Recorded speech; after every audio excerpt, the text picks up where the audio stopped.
How to make this awesome Apple liquid glass effect? Create your shape layer and create a new adjustment layer.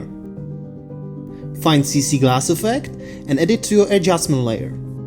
In surface, set bump map to your shape layer and choose effects and masks.